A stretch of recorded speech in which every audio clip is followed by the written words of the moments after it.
Welcome back. We're here with a new episode, and we are fan casting the Kingsman. Now, this is the original film we're talking about, and I'm pretty excited to get into it. So, Nick, we're going to start off with the lead of this film. We're going to go with Eggsy first. Now, who did you end up casting as Eggsy?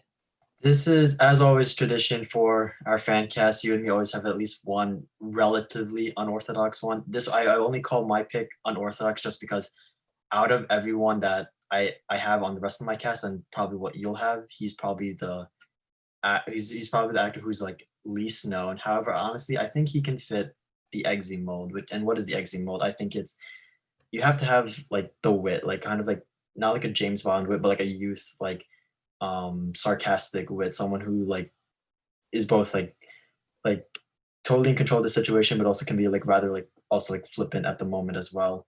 And we also need to have the physicality as well. And I wanted to like how Taron Egerton was kind of like an unknown as well. I kind of wanted to chase that energy, so I casted Cameron Cuff, another relative unknown sort of right now. He had a reoccurring bit in the science fiction show The Halcyon. Hopefully, I pronounced that right. And he was a part of the DC Comics show Krypton, where he was playing the lead character.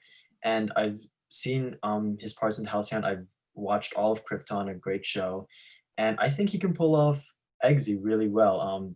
If you look at the picture of Cuff, he doesn't have like the blonde hair Edgerton has, but I think in personality he can match what was written for Eggsy really well. He has the physicality. He has that sort of sardonic youth wit. His opening scene, his character introduction scene in Krypton is him literally getting the crap beaten out of him, but he's like talking back. He's like, even though he's like bleeding and he's like losing the fight, he's like still talking back. He's still going at it. And later on, he has this like very he evolves into this like character who's sure of himself, who's like matured, and I think that really mimics a lot of what Eggsy goes through in the film. And I think he'd be a very good pick for Eggsy. I think he's just a very charming, a very funny, and very just charismatic guy who can easily pull off all the action scenes and the humor of the film. Interesting. I'm not too familiar with him, so he is almost like casting my classic, just going with the straight up unknown. Mhm. Um, that's an interesting casting. I when I was looking at Eggsy as a character, I think you nailed him with who he is, with kind of that wit to him. Mhm. The problem was finding someone who fit that. Um, Right. and I found a lot of British actors that were close.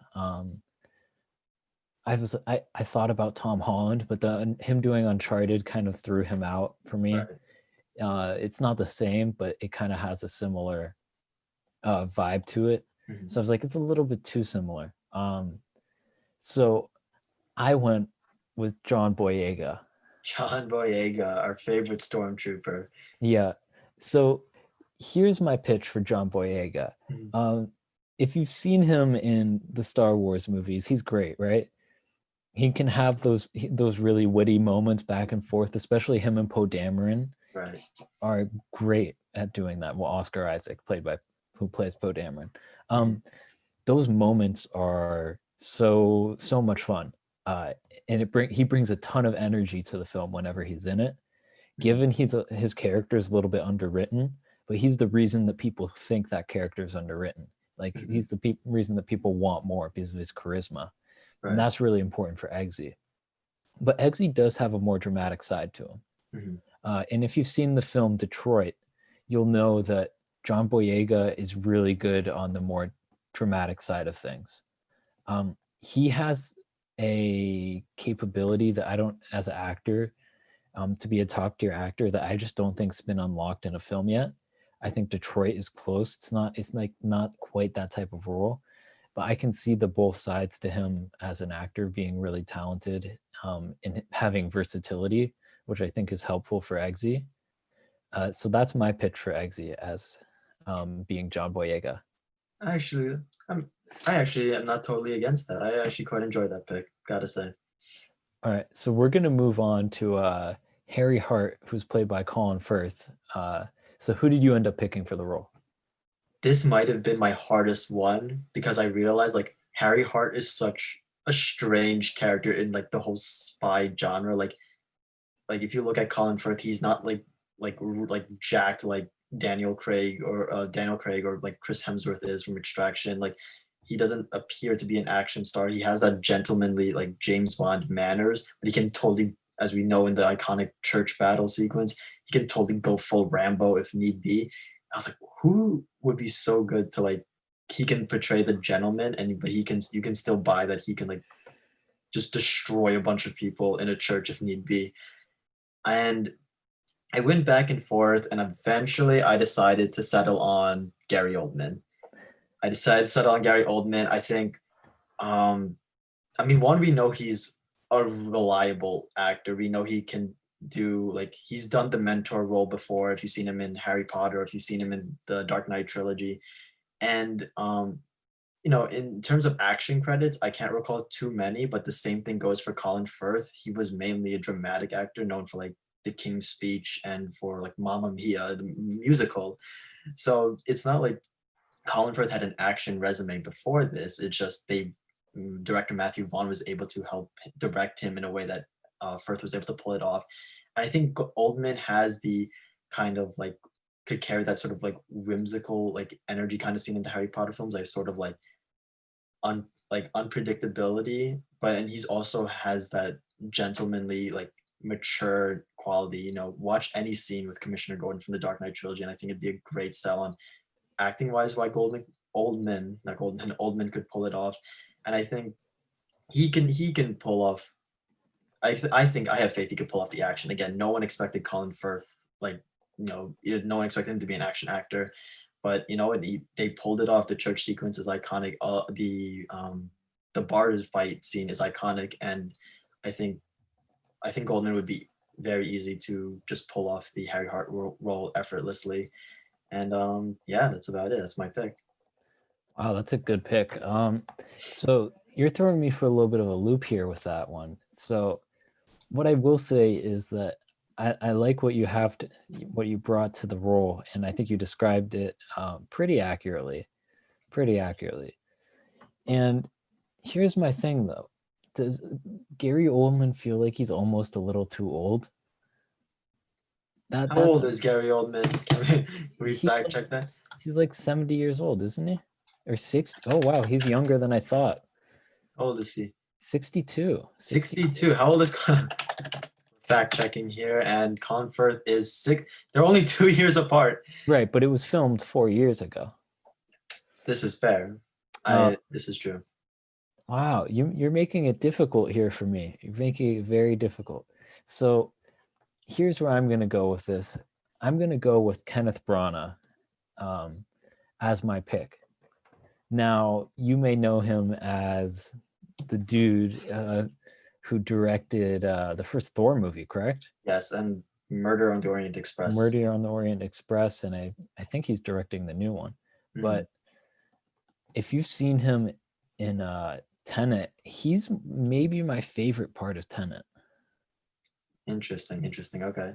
And I think he could play the action scenes really well, because those action scenes are pretty epic. Mm-hmm. The choreography, and you need someone who's able to do that. And I think he can have that physicality as a character and kind of the holding himself in a really high regard, given it's for a different reason.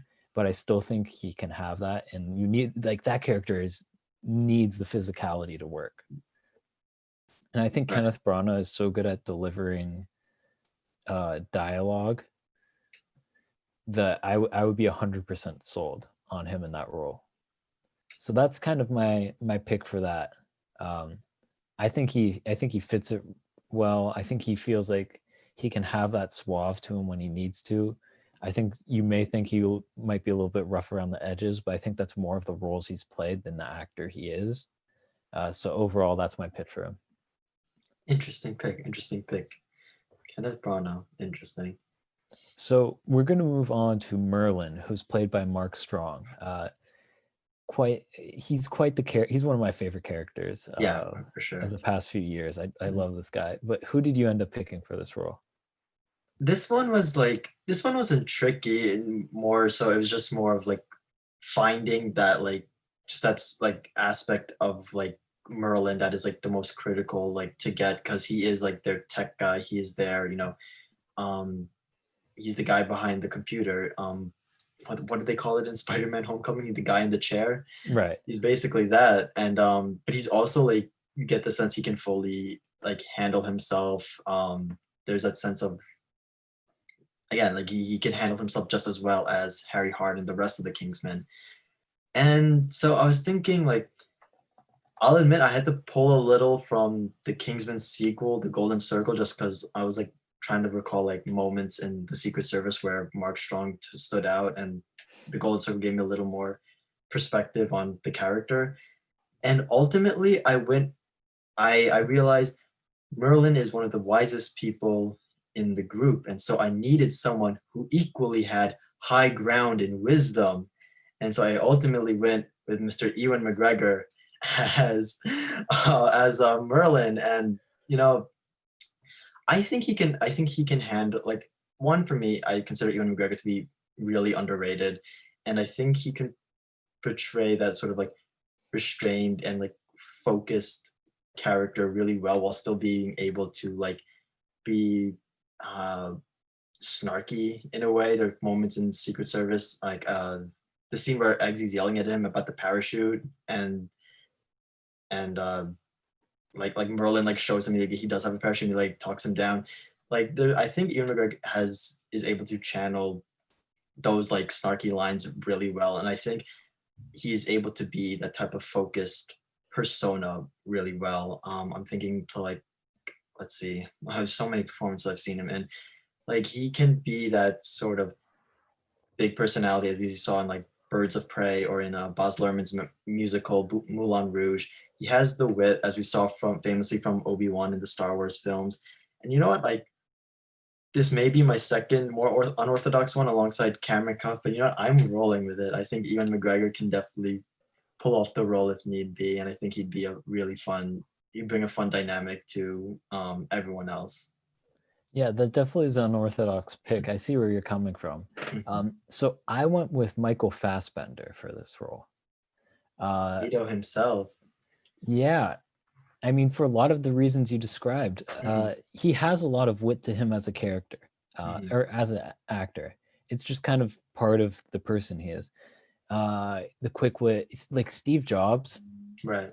just kind of the rapid fire nature of who Steve Jobs was. Could kind of be a jerk, but it also had that kind of quickness to him in the way he approached it. If that makes any sense to you. No, yeah, I got what you're saying. He has like a great resume of films in a variety of roles. I think he can always play the smartest person in the room. And I can see him as a tech guy.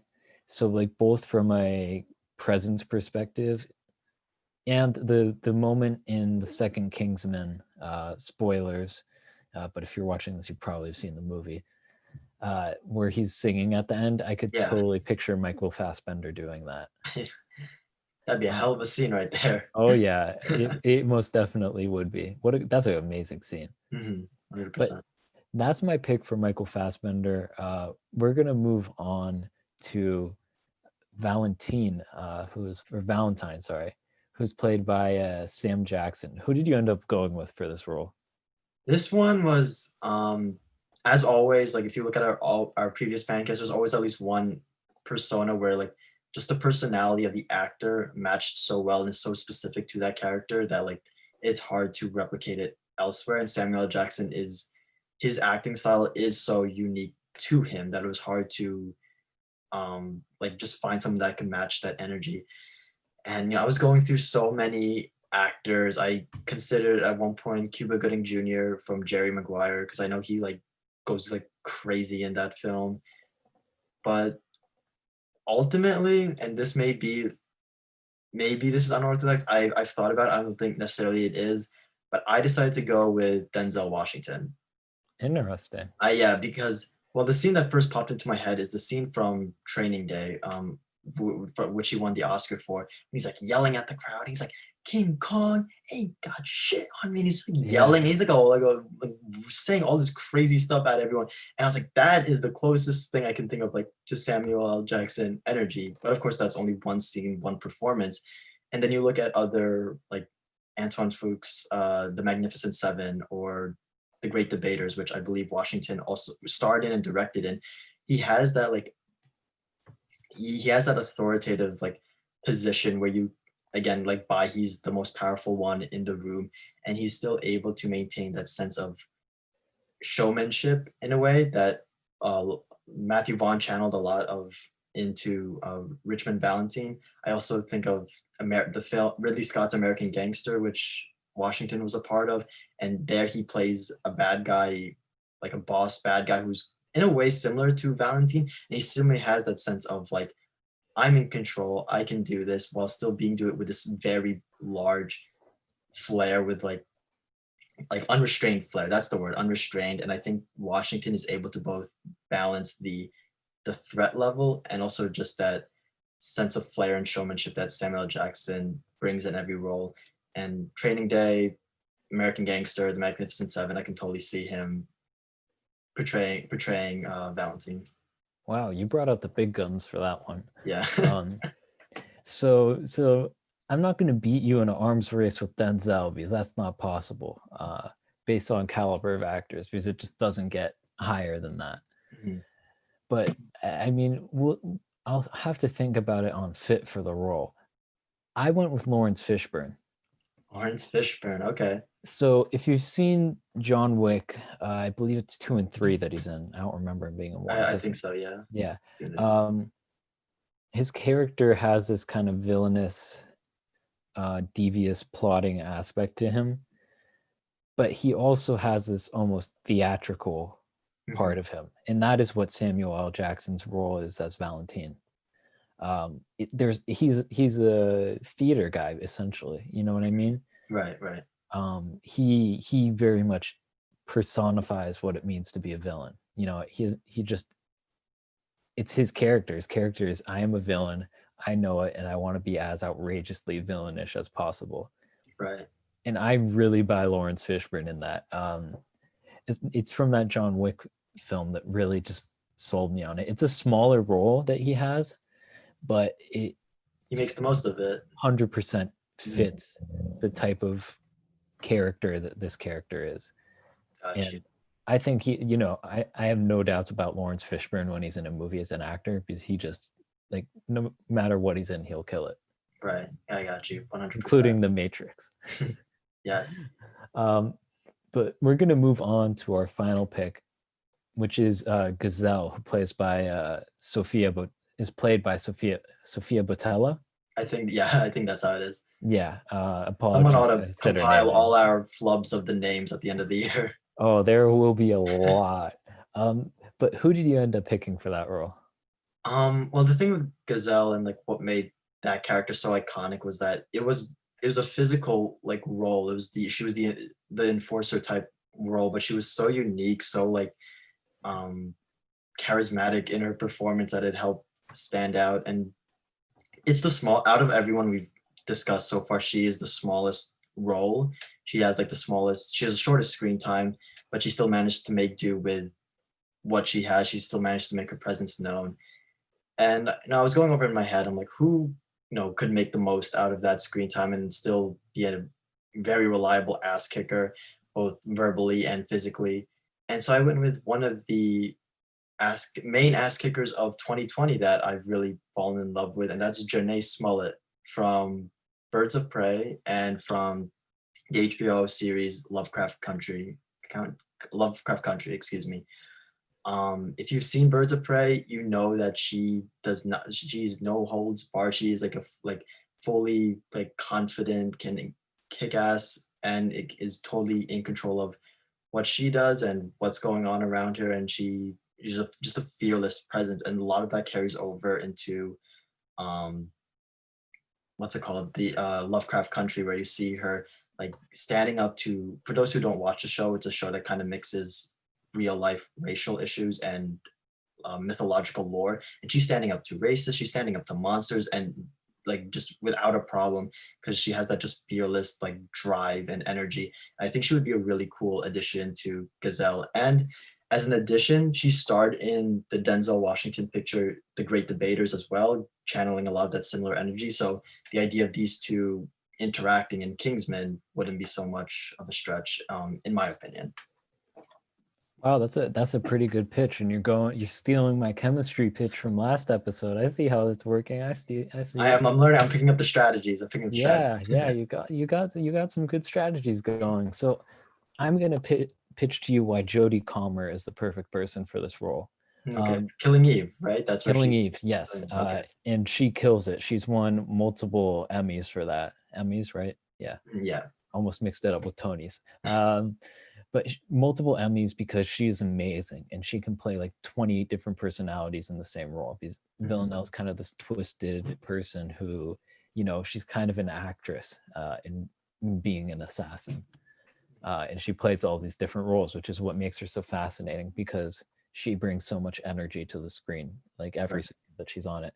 And I really think that she can do it as Gazelle. I think she can do 100% do the action. She has the action down. The physicality of it, she has 100% down.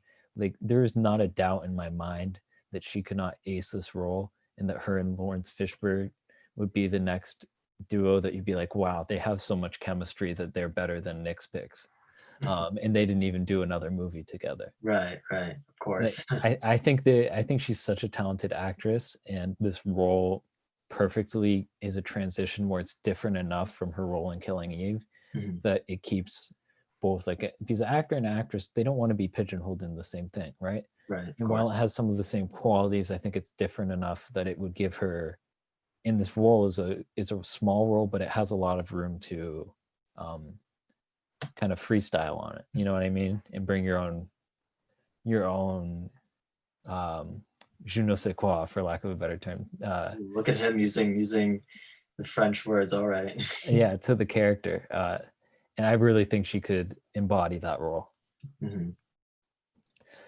But with that wraps up our picks for this episode's Fancasting. Are we going to do a recap? But we're going to do a recap on who we thought were the best and worst picks. Okay. So, Nick, who did you think was my best pick? I'll go down the list and tell you everyone who I picked. Who did you think was my worst pick? Now, we're going to... Oh, yeah, wait, you go, sorry. Yeah. Well, just to give everyone a recap of the list, we had Kenneth Branagh as Colin Firth.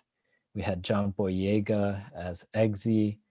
We had Michael Fassbender as Merlin. We had Lawrence Fishburne as Valentine, and then we had Jodie Comer as Gazelle. Okay. All right, let's see. The ones I really liked, well, I'll say Jodie Comer. I haven't seen Killing Eve just yet, so I can't really comment on her per se. However, I will say from what I've seen of her in the Free Guy trailers, I'm like, I can understand like the train of thought you're having concerning her. Kenneth Branagh as Harry Hart.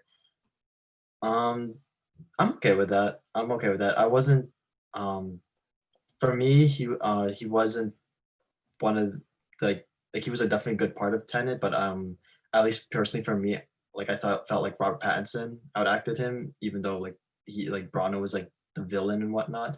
But I can definitely see him as Harry Hart.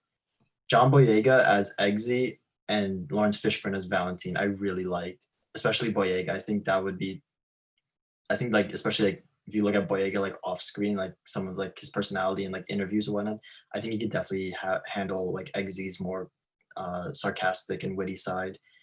And Lawrence Fishburne, when you said Lawrence Fishburne, I wasn't even thinking John Wick. I think to his portrayals of like Perry White in the DC films, that he had like always like just this like nonstop sarcasm and like force of energy. Yeah. So I definitely like that. Michael Fassbender as Merlin, I'm like back and forth on, because I love Michael Fassbender and he could probably kill the role, but I just feel like like I said about Merlin is the guy in the chair. He's the one to like hang back. And I feel like Michael Fassbender has such alpha male energy, if that makes sense. He's always like kind of like, you look at Magneto, you look at Steve Jobs, you look at even his bit in Inglorious Bastards, he's the he could be seen if Harry was written differently. He could be like a Harry or he could be like an Eggsy. I feel like just the way like Fassbender is and the way he portrays characters, like even with like you brought up Steve Jobs, I'd say that's I don't know, that's not the energy I picture for Merlin. So that's probably the one I'm not vibing with the most. The one I am vibing with the most though is Boyega's Eggsy. Yeah. Yeah, fun fact, I almost picked Riz Ahmed as my Eggsy. It was like a 51-49 split, and I just said we're going with Boyega. No, But yeah, Boyega's a great pick. why don't you go down your list and just remind everyone, and then I'll give you my favorite and least favorite. All right, so we had Cameron Cuff as Eggsy, Oldman as Harry, Denzel as Valentine, Ewan McGregor as Merlin, and then Janae Smollett as Gazelle. Yeah, so I think my favorites, I'm not gonna lie, before this, my first picks were Gary Oldman and Ewan McGregor for those two roles. Really? Oh, okay. So I had to think on the fly there, and I had some backups that I was pretty close with. Okay. So I thought those were perfect castings for those roles, to be perfectly honest. The one I'm not sold on is the guy you have playing Eggsy, and that's purely because I haven't seen him in anything. Right. Yeah. So it's not he's necessarily a bad actor or anything. It's just I haven't seen him in a role that would show me like what he is as an actor. Right. Got you. And I haven't seen Smollett. What is she in other? She's in Birds of Prey, right? Birds of Prey, and then well, I mean, I guess I saw her in Great Debaters, which I recommend, and then Lovecraft Country on HBO. Yeah, I saw Birds of Prey, and I wasn't a big fan of the movie, and I wasn't a massive fan of her character, but it was more of how her character was written that didn't really work for me. And I thought she was, like she was fine in the role. So I'd have to dig into Lovecraft Country, which I've heard is amazing. Yeah, I really recommend it. So once I dig into that, my opinion may change, but like based off of what I've seen, I'm not really sure about that. Fair enough. With that, this time it actually does wrap up our episode of Fancasting, talking about the original Kingsman. Let us know what you guys thought down in the comment section below. Did you think someone else should have been casted in a certain role? Let us know why, and leave a like, and don't forget to subscribe, and we'll see you next time. Peace out.